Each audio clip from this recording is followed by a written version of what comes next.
Hey scholars, it's your favorite girl, Miss Washington. Okay. Had to check in with you guys. I am kind of upset just a little bit because I put in so much time and effort into a flawless video for you guys and it got deleted some kind of way. I was uploading it and then it crashed, and then I went back to get it again to try it again and could not recover it for nothing. Like literally on the phone with the help desk and everything. But needless to say, it's all good because we got the problem solved. So shouldn't have any other problems moving forward. Okay. Talked to you guys earlier today. I want to thank everybody that tuned in, of course, on Zoom. And so while we're talking about Zoom, be sure that you tune in on Wednesdays and Fridays at your appointed time. I always send out a reminder the night before, and usually if you have it set up in your Gmail with your school account, that is, it'll show you up like a 10-minute reminder. So probably while you're in somebody else's class, you'll be getting a reminder about, hey, don't forget Miss Washington's class. So please make sure that you come because we need your attendance, okay? Especially when it comes to like getting help with things like this, your project, critical lenses, okay? So what I want to do is go through exactly what it is that I'm looking for you to do. I know we've been having a lot of questions here and there, responding to emails for myself, that is, as to what it is that you guys are supposed to do, making sure that you're doing the right thing. So let's just go through all that together. So let's start from the top, okay? So checkpoint 2, of course, we're talking about critical lenses, how we see society through our eyes, through gender roles, gender stereotypes, and so on and so forth. I know you guys remember a lot of those lectures because we had some really great class discussion. And so with that, our selected reading to accompany our project is Fences by August Wilson. So this is the exact document that you guys will see uploaded into your Google Classroom, as well as if you were to Google it and type in Fences PDF like we would in class, this is what's going to pop up.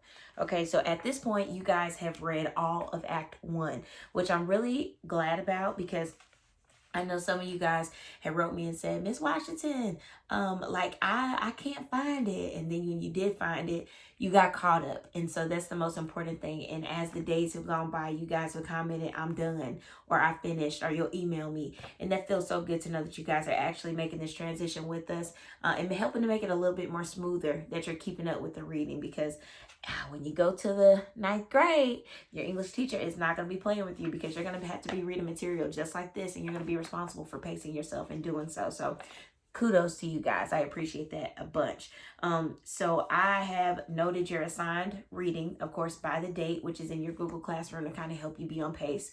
I'm also going to post a reading schedule tomorrow for Act 2. So which you guys will be starting, of course, on Thursday. So that's cool.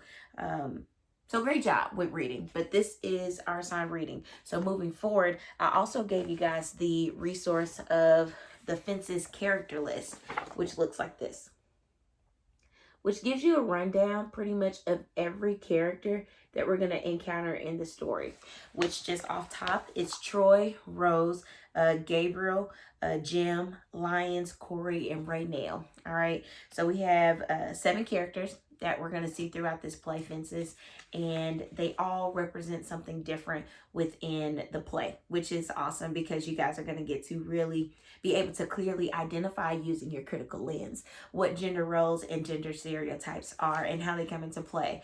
The biggest thing from this project that I think you're going to be able to take away is how this play was written very, very long ago, but it refers to like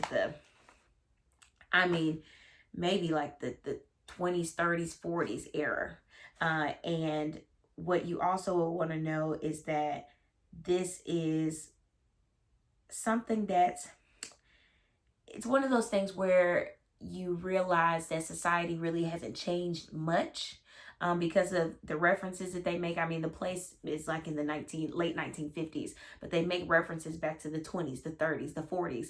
And so for you to make it present day in 2020 is how you're going to use your critical lens to say, hey, that's still the same, or hey, well, at least that's different. So for you to be able to differentiate between the two is going to be really cool. That's the point of this, right? So moving forward, the other resource that I have for you guys is vocabulary. So like I said, you guys are going to be encountering a lot of things that you're unfamiliar with from the 20s, 30s, 40s, and 50s, 60s, 70s, 80s, 90s. You know how it goes. Even when I'm talking to you guys are like, what? Sometimes some of the unfamiliar vocabulary that you guys are going to run across is also found in this vocabulary resource, which you can also find on your Google Classroom as well. Okay, so this is going to help you out.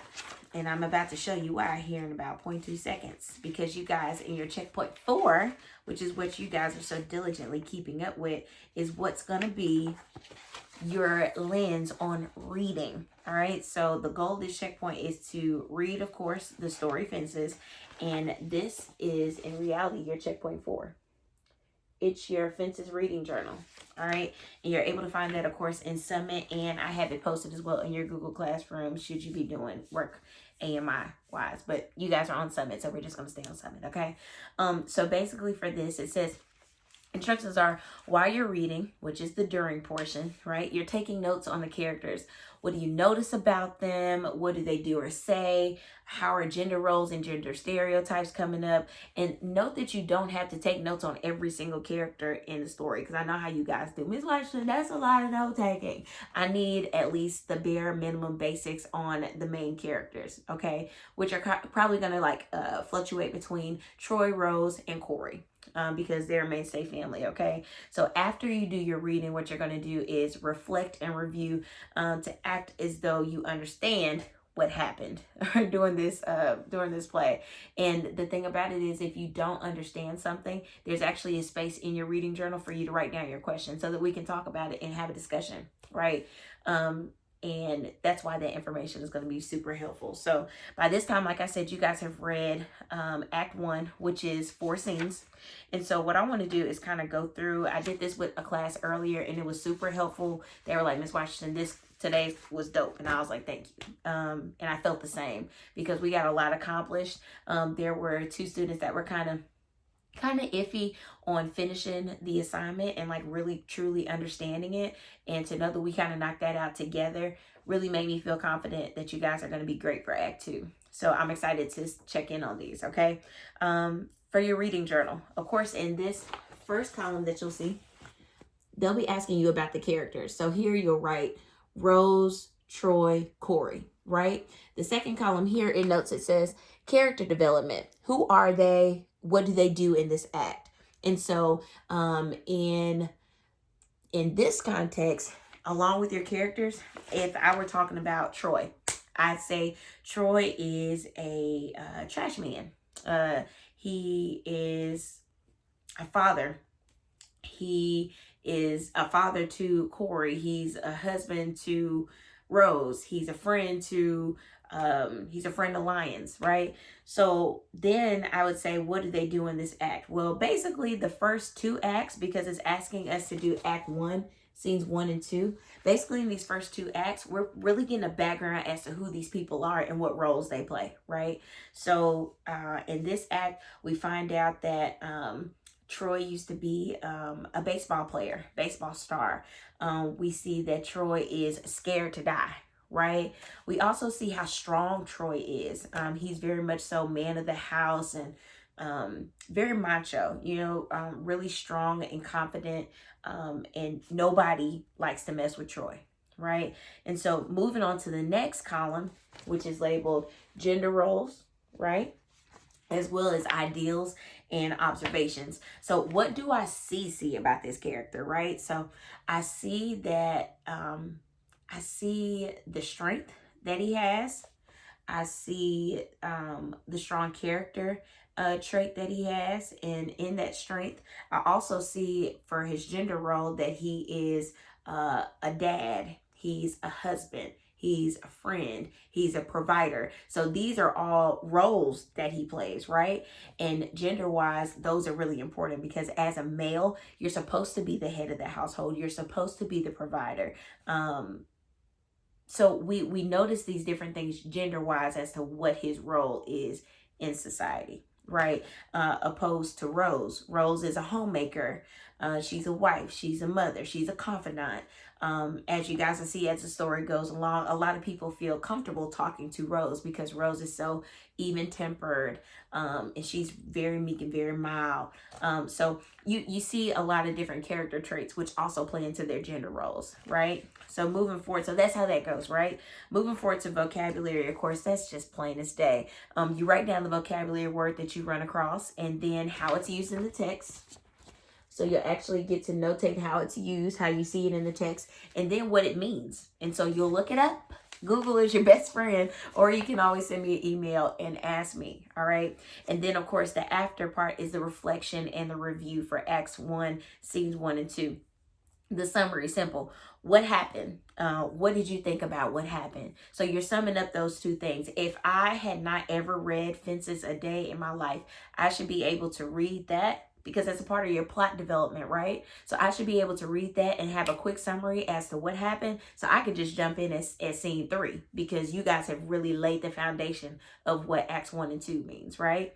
So then I go to the next thing. I go to clarifying questions. What are you not sure about? What questions do you still have? What didn't make sense to you, right? What did you not understand?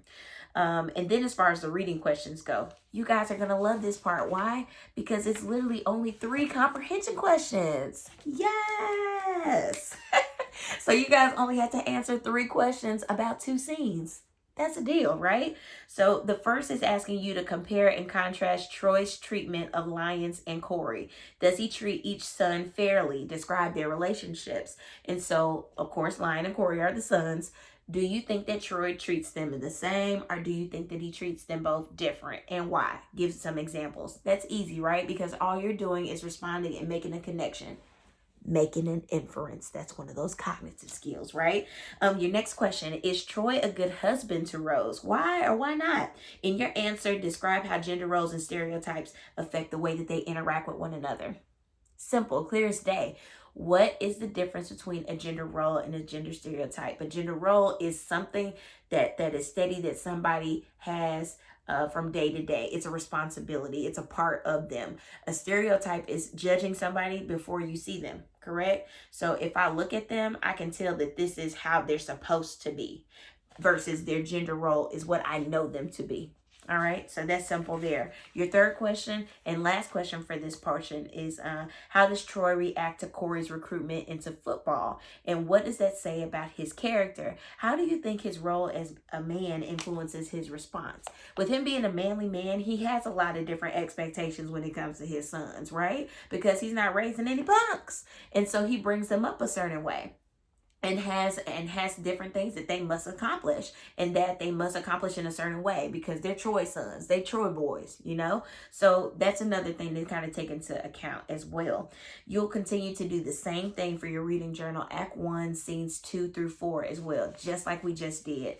You'll give me the rundown of the characters, who they are, identify their gender role, gender stereotypes, give me the unfamiliar vocabulary, and then do the reflect and review, which are the 3 questions.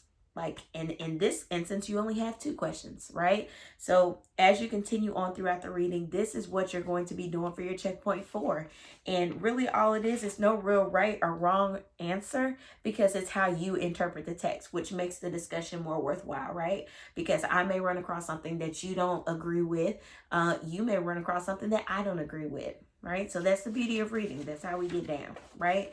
So after you guys finish that, the lesson here, we'll be able to have a whole discussion about our reading journal. And that'll be it for our checkpoint or for our project. And I think that you guys are really going to enjoy this reading. So here's the real question to see if you guys, we got a pop quiz. How about that? So I want you underneath this post right here, I want you guys to post the number 1 if you enjoy reading this play, a 2 if you just don't like it at all, or a 3 if you're kind of in between, like it's too early to tell, you're halfway through, you just got to see how it finishes. So give me what you think you want to rate this right now halfway through. 1 if you love it, 2 if you hate it, 3 if you're on the fence about it. All right. In the meantime, I will catch you guys on Friday during your Zoom time. So be sure to check your emails and be sure that you scroll through your stream on Google Classroom as well. Love you guys. Mean it so much. And very, very, very, very proud of you during this transition. Keep on knocking it out, guys. Love y'all. Mwah.